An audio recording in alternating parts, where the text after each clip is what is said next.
Bismillahirrahmanirrahim. Assalamualaikum warahmatullahi wabarakatuh.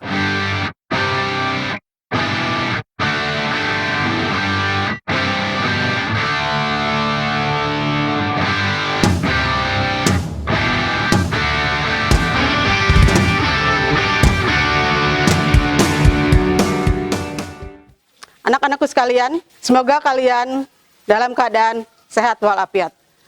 Pada kesempatan kali ini, kita akan belajar tentang bioteknologi. Yang nanti kalian akan mendapatkan teorinya dari Pak Andra, sedangkan prakteknya nanti teman-teman kalian akan membuat tempe coklat. Nah, pada pertemuan sekarang kita akan membahas bioteknologi, di mana bioteknologi itu berasal dari 3 kata, ada bio, tekno, sama logos. Di mana arti dari bio itu yang pertama hidup, terus teknos itu suatu usaha menghasilkan barang dan jasa, dan logos itu ilmu. Jadi bioteknologi yaitu ilmu yang mempelajari suatu usaha untuk menciptakan barang dan jasa menggunakan bahan yang hidup atau makhluk hidup seperti itu. Di mana bioteknologi itu dibagi menjadi 2. Ada biologi konvensional sama bioteknologi modern. Nah, untuk yang konvensional menggunakan organisme utuh seperti jamur, bakteri, virus bisa juga seperti itu. Nah, untuk modern menggunakan bagian dari makhluk hidup. Contohnya yaitu ada dari DNA seperti itu. Nah, itu untuk konsep dasar dari bioteknologinya.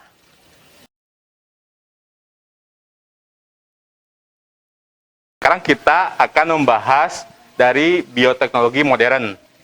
Salah satu contohnya yaitu insulin. Ya. Nah, benar kan? Insulin. Bagaimana sih proses pembuatan insulin? Kira-kira bahannya apa aja? Dari bakteri spesies Escherichia coli. Akan tetapi, bakteri E. coli yang sudah di DNA rekombinan atau DNA-nya udah direkayasa. Seperti itu. Nah, terus bagaimana proses pembuatannya? Ya, yang pertama itu ada yang namanya isolasi DNA. Di mana isolasi DNA itu kita memilih nih DNA mana yang kita perlukan. Contoh, insulin.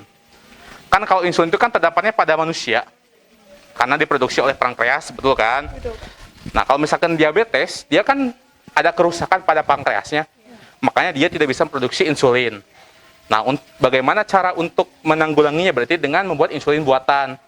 Dan ternyata pada bakteri itu, Escherichia coli, nah, si gen B bakteri itu bisa dihisipkan oleh gen lain.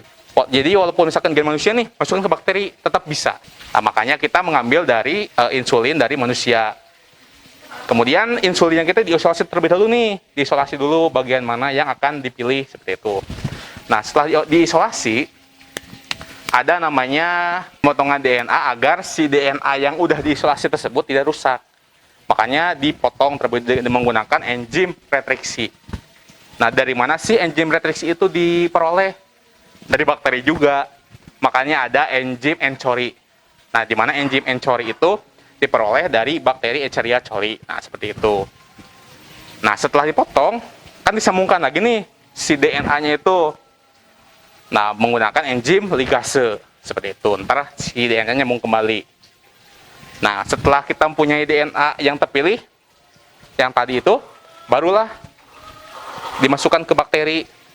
Nah, ketika si bakterinya berkembang biak, maka anak-anak si bakteri tersebut akan menghasilkan sama seperti induknya. Jadi mempunyai DNA insulin tadi. Cloning DNA ya. Nah, untuk yang kedua ada yang namanya cloning reproduksi. Ada yang tahu contohnya? Domba Dolly bukan, Pak? Nah, domba Dolly. Kan domba Dolly itu kan sama persis ya, sama banget dengan induknya. Nah, kira-kira prosesnya seperti apa caranya? Ada yang digunakannya ya. Yang pertama ada sel telur. Di mana sel telur ini si inti selnya dihilangkan. Mengapa dihilangkan? Agar tidak terdapat DNA si induk yang nggak diinginkannya, jadi hilangkan. Nah, barulah kita mengambil DNA yang kita inginkan nih. Misalkan contohnya ya, domba Dolly kan ada yang berkualitas, misalkan 1. Yang lainnya biasa aja gitu ya. Nah, kita bagaimana sih caranya pengen supaya agar si domba Dolly itu kualitasnya sama semua. Makanya diambil namanya itu sel punca atau stem cell. Jadi kita mengambil stem cell dari domba doli yang berkualitas. Di mana diambilnya sih? Diambilnya bisa dari sel puncanya atau dari sumsum tulang. Di mana sumsum tulang itu dia tuh mempunyai selnya tuh belum terspesialisasi dan mempunyai cikal bakal jaringan makhluk hidup seperti itu. Nah, nantinya si sel puncak stem cell yang tadi disuntikan dan distimulus supaya membelah. Nah, makanya nantinya si sel telur yang tadi yang setelah disuntikan, contohnya disuntikan sumsum tersebut, nantinya akan berkembang menjadi individu yang sama dengan induknya seperti itu. Oke, mengerti atau enggak? Ngerti banget. Oke, siap.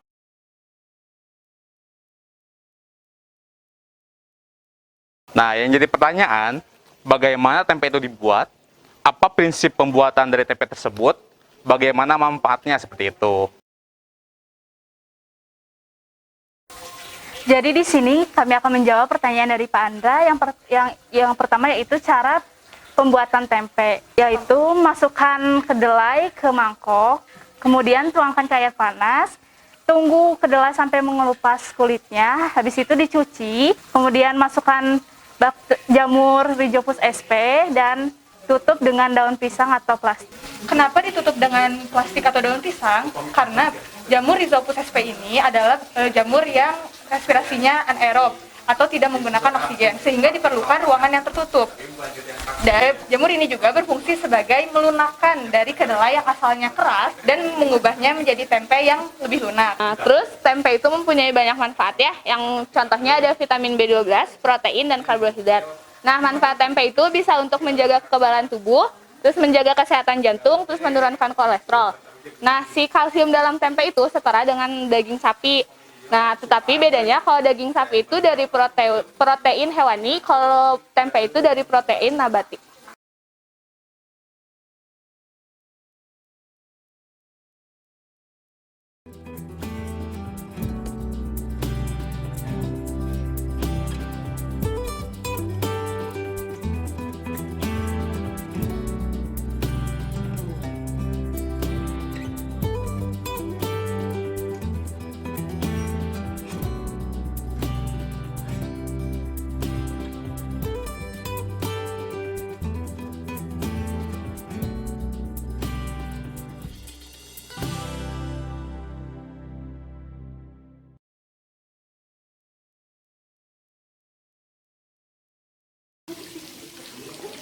Rasanya bikin Anda jadi Iron Man.